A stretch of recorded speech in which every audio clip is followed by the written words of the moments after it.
Hello, everyone. This is the 158th episode of the Soccer Nostalgia Talk podcast. As always, this is Sean from Los Angeles and the Soccer Nostalgia blog. Unfortunately, Mr. Paul Whittle from the 1888 Letter blog could not make it this time. For this episode, I interview sports public relations and media operations consultant Mr. Stephen Torres as we discuss the historic match between the New York Cosmos and the Cuban National Team on June the 2nd, 2015. Mr. Torres has been involved in sports communications and media relations for over 2 decades now, working for the likes of the U.S. Soccer Federation as well as Concacaf, and has also worked as a media officer for FIFA in various tournaments. Mr. Torres is also a soccer historian and founder and president of the Association of North, Central American, and Caribbean Football Investigators. On almost daily basis, Mr. Torres uploads a number of tweets regarding the football history of the region. Welcome, Stephen. Thank you, Sean. Thank you for having me. It's my pleasure to be here. I'm looking forward to having a great podcast with you. So it's my honor and privilege to be here. Can you introduce yourself and your trajectory into football? Like you mentioned, I'm just going to be a little bit repetitive on what you just mentioned. Thank you for the warm welcome as well. I'm currently a sports public relations media operations consultant. I do have some clients, both national and internationally. So I try to stay busy as much as possible. As you also mentioned, I'm also the current president of the Association of North Central American and Caribbean Football Investigators, actually the first president with the formation by 2021 of the association, as we're called. So, and I am one of the founding members, so I'm very proud of that. I previously worked at the Communications and Operations Department at the North American Soccer League from 2013 to 2017. That's the second version of the NASL. And of course, I was in the Communications and Information Services Department of CONCACAF for 10 years. That's from 2003 into 2013. I'd have done, as you mentioned before, media officer or on-site duties for FIFA. Very proud of doing that from 2005 to 2012. It included two World Cups, of course, two Olympic Games as well. And I've also have done work game day soccer operations for very proud to have done that in at least six continental Confederation areas. So yes, I've done it in all six of the confederations, and I'm very proud of that achievement. Not everybody can say that, but I did get my start in the international level, working in the communications department for U.S. Soccer from 1999 to 2003. That's my my brief overview. I don't want to take too much time on that part because we're here to talk about a very historic event, which was the Cosmos visiting Cuba back in 2015, and this comes out to be their 10-year anniversary for that happening. Before we get to your role in this story that we'll discuss, can you tell us where you were in life in 2015? From a professional standpoint, I was at the North American Soccer League. I had just been at least 2 years. I started in May of 2013, right after I left CONCACAF. The offices were based at the present time in New York City. So yeah, we were, very small offices at the time, but the league was we could say it was starting to increase with new members coming in, teams coming in, and of course, the New York Cosmos had resurfaced after a 30 plus year absence in the fall of 2013. So at that time, I was working in the communications department around 2000, at that specific year of 2015. What had been the trajectory of the New York Cosmos upon the dissolution of the old North American Soccer League and its rebirth and rebrand as we come in the this decade of 2010s? I'm not technically a New York Cosmos historian. There are other people that can give you more details on that. I can only tell you from what I have seen and what I have researched. Of course, the New York Cosmos during the first version of the North American Soccer League were the dynasty team, probably one of the best known teams in that league. And of course, when the league faltered by 1985, then many of the teams, including the Cosmos, went their separate ways. So I don't have that much information on what they were doing until they rebooted in 2013. I know that when they resurfaced in the fall, the media hype was tremendous. I was there for the opening match for them against a very known rival who were the Fort Lauderdale Strikers. It was a very packed Hofstra Stadium out in Long Island, and every media outlet that I was aware of in the New York metropolitan area was there to cover the event. Pele was there, of course, to be the honorary guest. It was nice to have the team once again. I knew that it was going to be a major media buzz, especially for the rest of the season of 2013, because they had won the championship. So it was like their first championship since the early 80s. What can you tell about this new North American soccer leagues that now Cosmos were part of? I came in 2013. The league came about, if I have my facts correct, around 2010. I think the origin can be said. Obviously, you can check Wikipedia and the research. The formation of that second version of the North American Soccer League came about when some of the former USL teams broke away. They wanted to start something different, and that was around 2009. I believe by 2010, there were two Division Two leagues at the time, which were the North American Soccer League and the USL, but neither one of them was going to be sanctioned by US Soccer until one had to be the Division Two league. So they decided to play an entire season with both teams competing and from both leagues, as you can see. And I believe out of all the teams, the Puerto Rico Islanders were the ones that won that league championship. That was a Division Two championship that was sanctioned by the U.S. Soccer Federation. Following that, it was the North American Soccer League that I guess won the rights to be the Division Two league at that time. And so they can started their official season by 2011. And of course, as everybody know, they went about until their last season or their most recent ended season, which was in 2017. Obviously, we all know of the relations between the United States and Cuba since the late 1950s and the embargo. Had there Mhm. been other football or sports visits from the United States in Cuba in the succeeding decades? Well, sure. I think I remember I did some research of it leading up to, but I know that there was the embargo was in full place. It was unheard of to have a professional team head over there. From the soccer perspective, from the North American Soccer League, the first version, the last team prior to the Cosmos were the Chicago Sting in 1978. Ironically, it was supposed to be the Cosmos, if I'm not mistaken. The then general manager at the time, Clive Toy, because I consider a true mentor, he was the one that actually guided me in many of my careers, especially in Concacaf. He told me the story in the sense that he had just left the Cosmos. I'm not sure what was the reasons why, but then he was the general manager of the Chicago Sting. He was trying to get the Cosmos to head over there. But like I said, that could be for a podcast for another time. He can explain to you how the details of it. But long story short, he took the Chicago Sting and because he was the general manager of the Chicago Sting. So that team was the one that played several games down in Cuba, including the national team as well in 78. From an overall sports standpoint, I believe it was the Major League Baseball's Baltimore Orioles in 1999 were the last official team from the United States to professional team to play in Cuba. So it was, look at that, 1999. So you're having very limited teams head over there. So I believe those were the last, I think, prior to the Cosmos visit in 2015. The Obama administration decided to normalize diplomatic relations with Cuba in December 2014. How soon after that the idea came up for this historic match between Cuba and the New York Cosmos? I will say the following with pleasure and truthfully as well. Okay.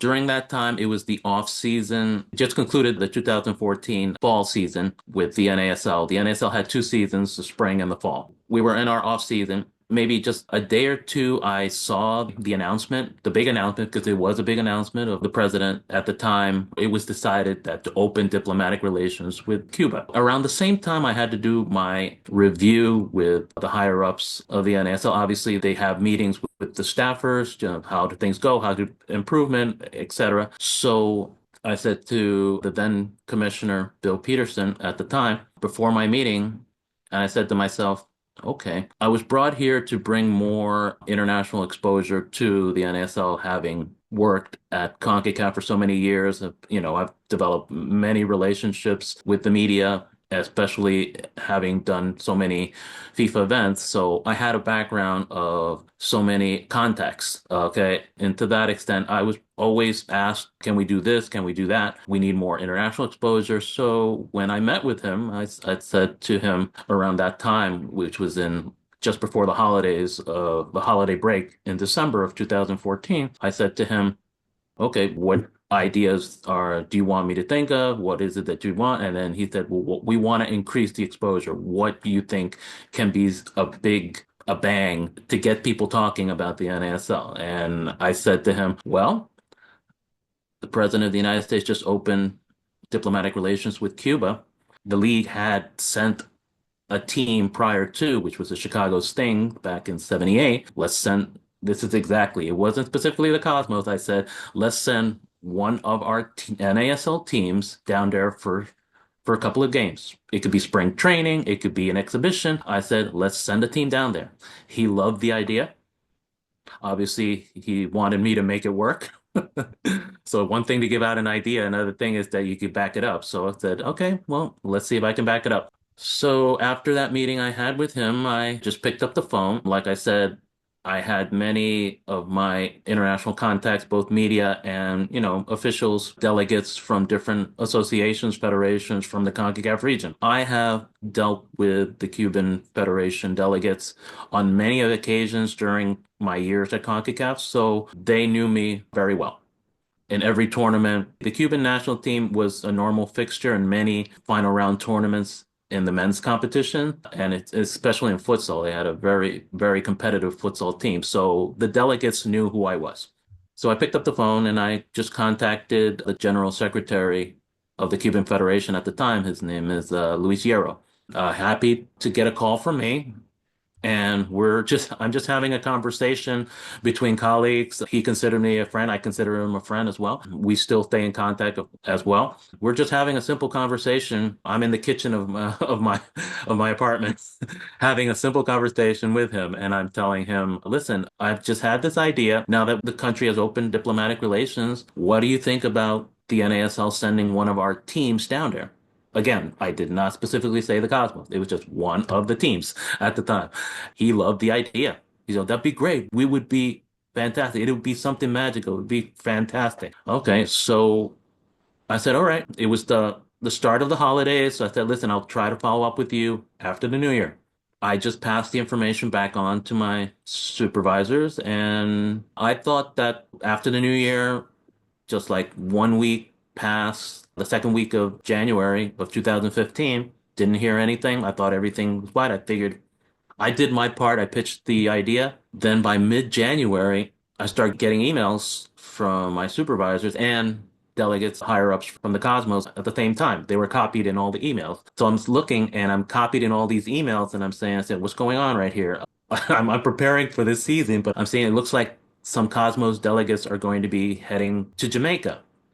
And I go, well, why are they going to the Jamaica? And I'm checking it out. And at the time, CONCACAF was staging an under 20 men's tournament in Jamaica. They're qualifying for the next World Championships. Cuba was one of the teams.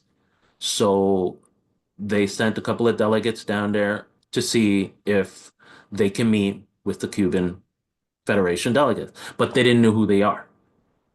So that's why I was copied with those emails.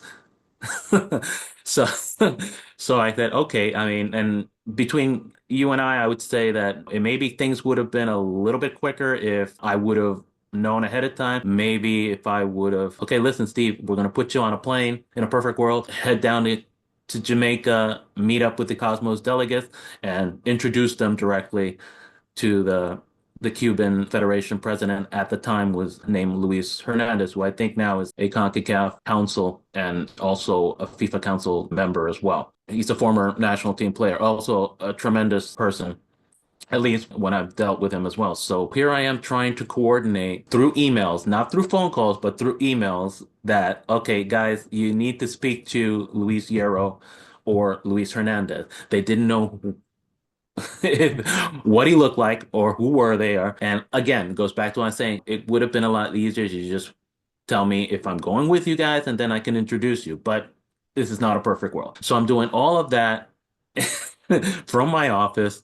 And then I'm even attaching a photo of the president of the federation so that they can.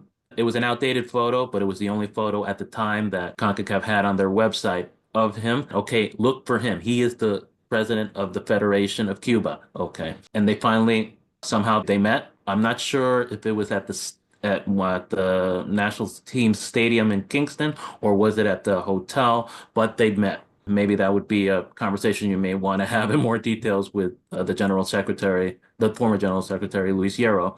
But I know that they met. I did my part once again. I made the connection. Let's see what happened. And then I know afterwards I had spoken to my boss at the time, Bill Peterson, and I said to him, okay, I thought it was going to be one of the teams, but okay, I guess it makes sense. You selected to go with the Cosmos. They were a better fit both by name brand as well as financially to be able to be the representative or the team to head down there. So the conversations began soon after that. By March, they were making the announcement in New York City, which I know was a very packed media house that the Cosmos were heading to play a game down in Cuba with the Yeah. national team. And I imagine the whole 1970s, like NASL nostalgia with the Cosmos of Pele and Beckenbauer, I'm sure worked for arranging this match in terms of attracting the Cubans to this project. It seems like, from what you're saying, both sides were very enthusiastic for this match to take place. Oh, yes, of course. I mean, and to that extent, I thought that the idea was done. I mean, I did my part. Maybe something fell through the cracks and help. But when I got copied on all the emails and put back in, Steve put us in contact, please, Dill, then I knew there was a lot of enthusiasm, especially for the Cosmos, who had visited so many countries around the world. They were just going to add Cuba back to their long list of visits as international ambassadors that they were at the time, both at the first version of the NASL as well as the second version. And from the Cuban standpoint, I once again spoke to Luis Hierro after the conversations. He did fill me in that they did meet, that things were great, that things were progressing, and it looks like they were just picking on the actual date to play the game. Again, the original idea was to play several matches. It could be any team, but it kind of grew into saying, you know what, it should be this team heading down playing against the full national team. So that it could be some sort of a competitiveness as well. Maybe a club team would not by Cuba would not have drawn so much attention, but playing against the national team, then that would have been more international exposure, especially playing in Havana, Cuba. And the added attraction was perhaps former Real Madrid Galactico Raúl, who was now part of the New York Cosmos side. So he would have been the big draw, I imagine, in terms of name recognition. In this new Cosmos team managed by Giovanni Savarese, you have other players. You have Marcos Senna, who was the Brazilian-born Spanish international, part of the 2008 Euros winning side. You also have Zimbabwean striker Lucky Nkosana, Ioza, another Spanish player in defense. The team was a star-studded team. No, don't get me wrong to that extent. My position always as a person working for the league office is that you try to be politically correct. And of course, when I originally made my pitch was to say a team from the league to head down there. Prior to the announcement of the president of the country opening up diplomatic relations, I believe the Cosmos had just signed Raul.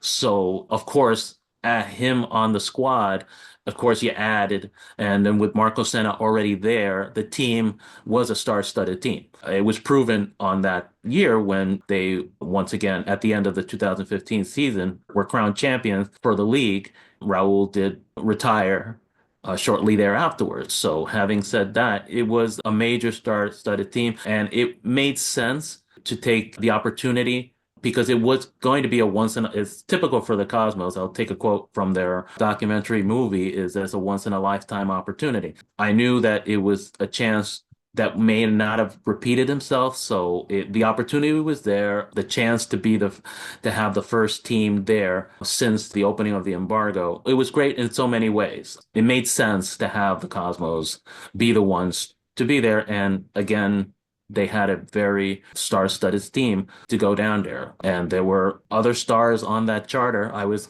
fortunate to be on that charter heading down there that were there, along with Pele as one of the honorary guests.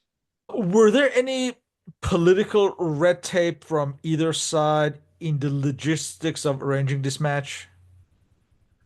I mean, there may have been, but I don't know off the top of my head. All of the logistics. I know the Cosmos did hire a good operations and logistics team. I mean, everything had to be done from a Cosmos standpoint. They had to make sure that the game gets to be televised. You brought in your production group. You have to bring somebody to be able to run an international game. And I believe I don't think this person gets enough credit as well because if it wasn't for her, I don't think the game would have taken place in such a fantastic international style way. And her name is Joe Francisco, who used to be the director of competitions for Concacaf for almost 2 decades. I've had the pleasure of working with her at Concacaf. I've learned a lot from her, and she was brought in by the Cosmos to make sure that she can run the game. I mean, you need a person that has FIFA and CONCACAF international experience, even if it's just a friendly,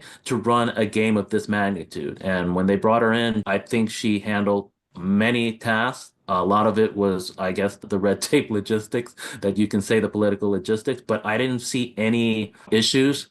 Probably the only thing it would have been nice if I'm jumping the gun again to the June 2nd game was that it would have been nice if it didn't rain that day.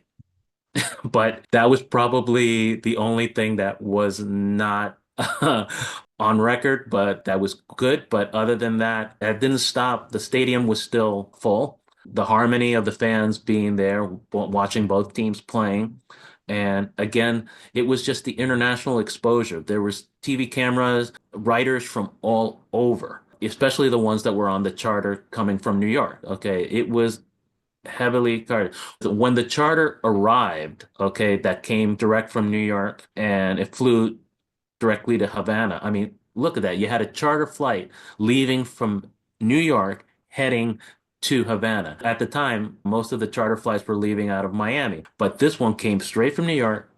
Coming there. Everybody that was in there, there were delegates obviously from the NSL like myself, but you had some Cosmos fans. You had many the Cosmos representatives as well as the team. There was media covering that. I remember there was a writer from the Rolling Stones. He was seated behind me. Okay, and I'll take a quote. He mentioned at the documentary that the visit was made by a Cosmos documentary as well. That once that plane arrived, the whole country, especially in the Havana's International Airport, it stopped because once the plane arrived, everybody was focusing on the arrival of the team. We were like rock stars. That was the quote that he mentioned. We were like rock stars coming in. And the cameras, I've never seen so many cameras, and I've done many FIFA and CONCACAF events. I've never seen so many cameras outside security on the tarmac for the arrival of the team. And that was documented. I mean, going through security was everybody wanted to see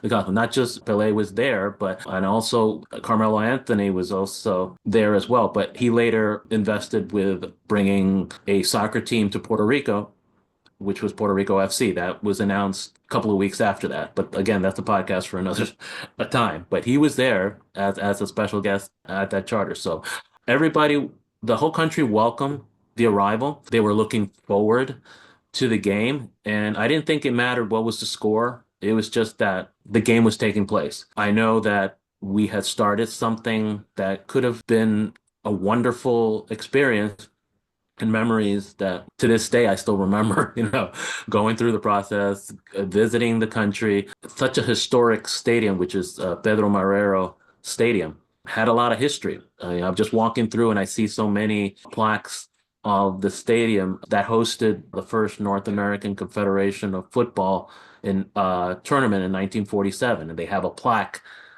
at the stadium. So it was just very few people know it, but then when I walked by and I saw it and I mentioned it to my colleague at the time, I go, "Wow, this is amazing." They still have that. That's a nice plaque that they have. The stadium was called something else. It was called Estadio Tropical, but it was changed to Pedro Marrero. But few people know, and that was the kind of history that was really nice. I wish it would have been more, but we were only there for just a couple of days, and it was fun while we were there. The Cosmos chairman, Seamus O'Brien, stressed the ambassadorial role of this match.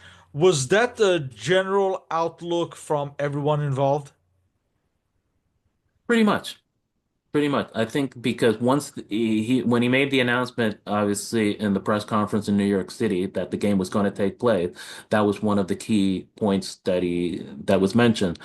At the time, it was kind of unheard of because you rarely saw a U.S. team officially saying you're going to go down there and play a game. And we were the first ones to do so. I think the U.S. national team did play a friendly a couple of years after that, but I was told by many Cuban Federation delegates that it wasn't the same exposure as what the Cosmos being there. So yeah, they labeled them as the ambassadors because it didn't matter what was the political ramifications of either country. It was just that you're playing a game. It drew a lot of eyes at the time.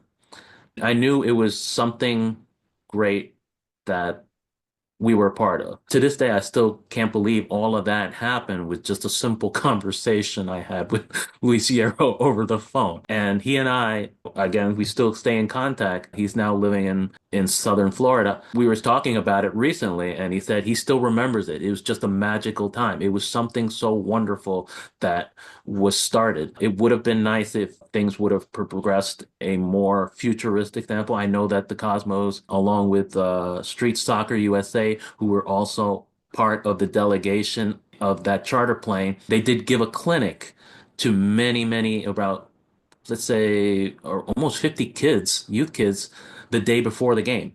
It was just amazing how they brought all these soccer balls distributed, and the kids were there with all soccer jerseys. Many of them were big fans from Spanish league teams. The question always kept coming up, who was the better player at that time, Messi or Ronaldo? And yeah, it was just amazing how they were there and we were doing something special. It wasn't just a one visit, that's it, we're done. No, we wanted to leave some sort of a legacy that the NSL and the Cosmos wanted to be a part of. I knew that the key thing was that they wanted to be the first. They didn't want anyone else to, or even any other sports team, because once I think the key thing was that when I approached my boss at the time, Bill Peterson, at that meeting, after I heard about the diplomatic relations opening up, I said, we have to be the first. We have to be, because maybe the NBA might want to do something, or any other sport, or even Major League, mostly Major League Baseball, because baseball is very strong down in Cuba. That we wanted to be the first, and that was the whole purpose. So maybe that was the reason why I jumped the gun and made the mention to him. I just wanted to make sure that everything was put in the right direction. And look, about 10 years later, I'm here in your famous podcast and we're talking about it. Since this is soccer, this would have received little news in the American media other than the soccer specific media. Did Mhm. you notice the contrast between coverage here compared to, let's say, South and Central American press? At the beginning, yes, I would say it still got a lot of coverage. I mean, I go back to the clippings that the research that we did, it was all over the news. It was all over the news. It was the announcement. the coverage, even the media wanted to be a part of it. Many of them were also interviewed that made the trip that were on that charter plane because the Cosmos chartered a plane to make sure that obviously that the team, not just the team, but also family, friends, and whoever wanted to come and be a part of that event. I just gave an example. I mean, Rolling Stones doesn't cover sports that much, but you had a writer who was seated behind me in the plane from Rolling Stones, and even saw he doesn't cover sports, but he was there. And so I know that it did get some coverage outside the sports mainstream because of the symbol of what it was. And you have a U.S. professional team playing in a country that normally you just can't go, oh, listen, we're going to decide to do some spring training down in Cuba. No, no, it's not that simple. And the whole thing behind it was that we were taking advantage as ambassadors to open up the diplomatic relations in a way in the sports level. And that was the opportunity because in the end, you still had 11 players playing against 11 players. You still had, the referee. You still had the fans cheering on both teams. It didn't matter what was the score. They were just cheering on both teams. They were happy to see an event because it's not every day that, unless you have an international competition, it's not every day that you have a U.S. team come down and play there. And that was the symbol.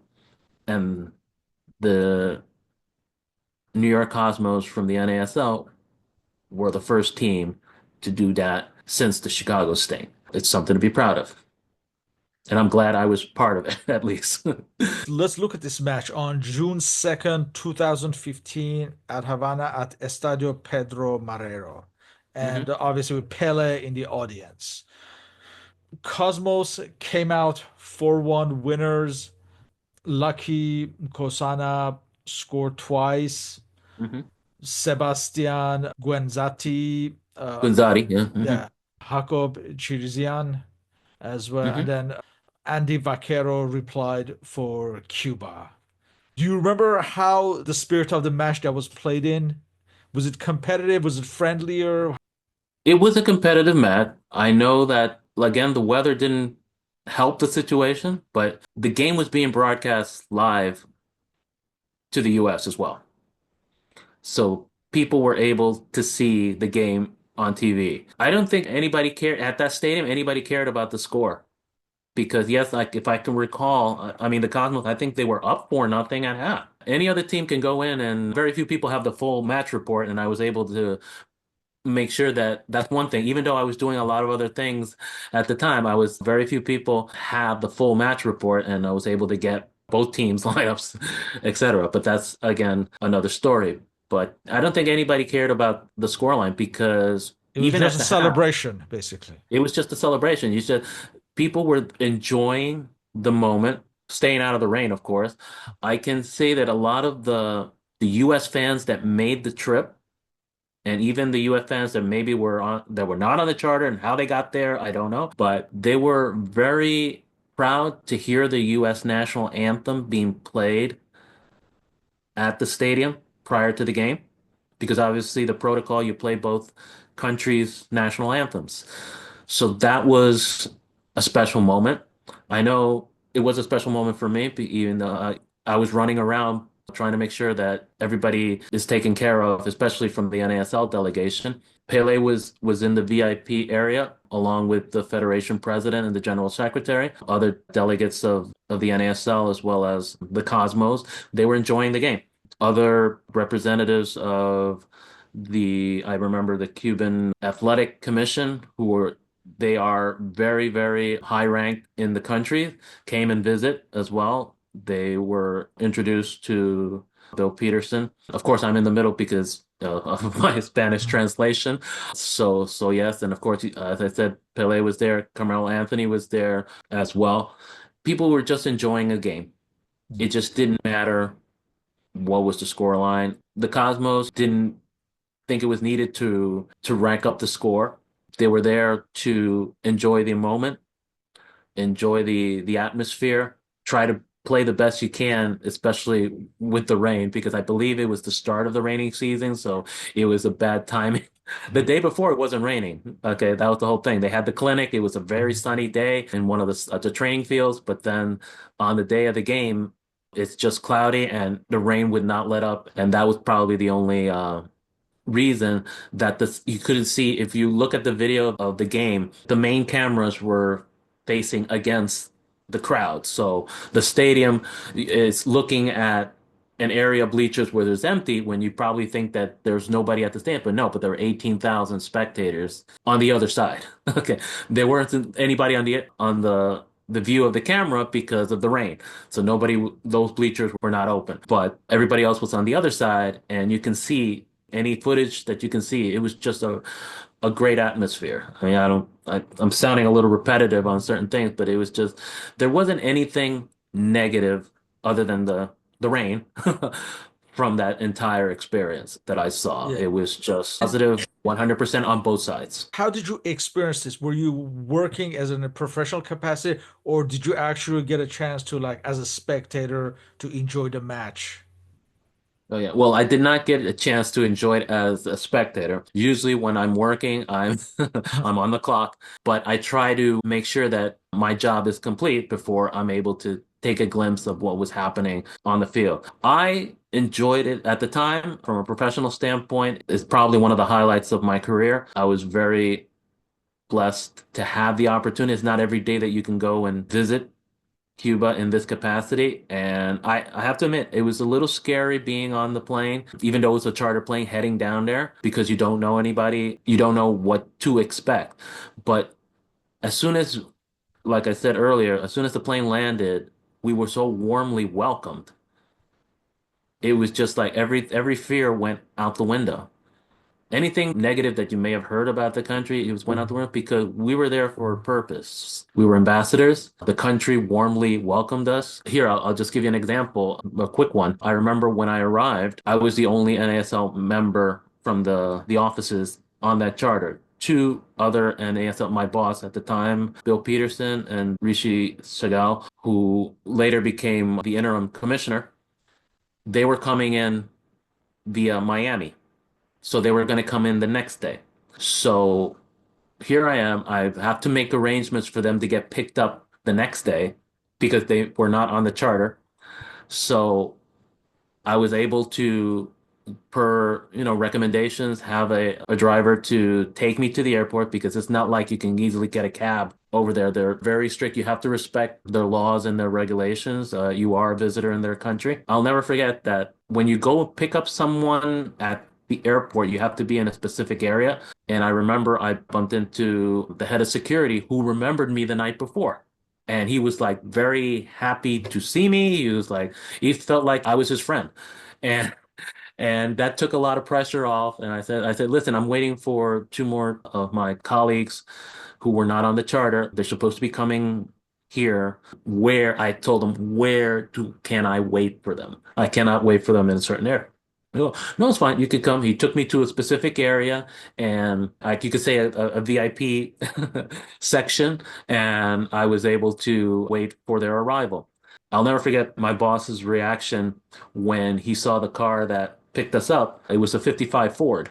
You know that in Cuba there are many of those classic cars that you can, they cost a fortune here in the United States. So he was very, very happy to be picked up by that kind of a very, it was almost in its mint condition, classic type of car. And those cars are just like, they're like regular cars down in Havana. And I go, it's just amazing. I go, wow. I mean, I've never seen so many types of those 1950s cars around the area. Even the taxis that are kind of yellowish have that boundary of a very vintage type of cars. It made me feel like I was really busy.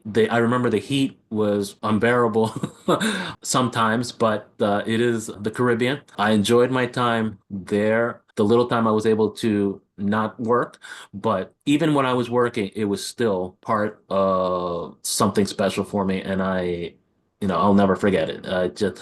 I just wish it was one of the times where, you wish you had family around as well to have it at the time. But in those situations, you can't always take your family to work. you know. In closing, what will be the lasting legacy of this match in the football history of the region? The legacy is that in the sense that hopefully it can, lead to more type of teams visiting the country, not just the national team, because I know I said the U.S. national team did play a friendly a couple of years after that, but the media exposure wasn't there. It was already done. You know what I mean? So it wasn't like you're the first time there. No. And the U.S. team can play there anytime if it's a CONCACAF competition qualifier. They've already done it. But if you have other sports teams going down there, it can have the interest for the sports fan. Who doesn't want to have the opportunity to have a US, let's say basketball or baseball or no, I don't think they play hockey that much, but soccer as well. It's grown very rapidly in the Caribbean. Cuba now, consider themselves a powerhouse historically in soccer. So it's good that possibly, those doors can open up and you can have more and more teams visiting there.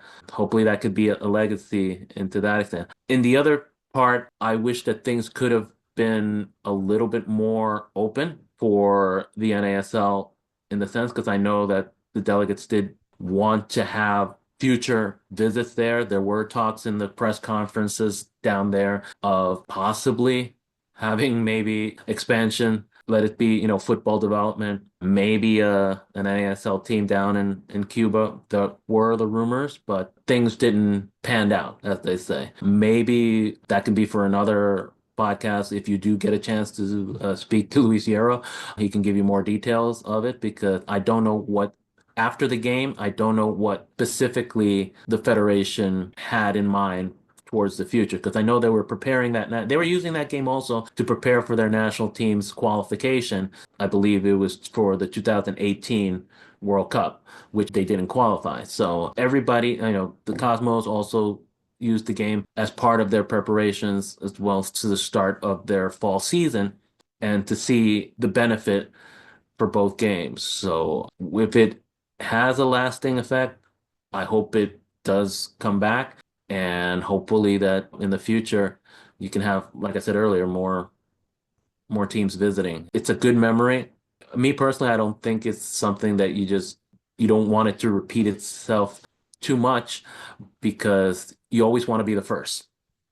I was very blessed and proud that the idea did come from yours truly. And in the end, it was a very successful event. Maybe more things will pan out after this podcast. Other people might have other ideas because believe me, every time I put out that tweet for that respected game on June 2nd, many people that were there have their memories. They had wonderful things to say about their visit. This is probably the first time that I've actually opened up myself. I've been kind of low key. I even mentioned it to many people, try not to mention my name when about this, even though they knew behind the scenes I'm the one that started the whole thing. I wanted to be low key, but I thought about it.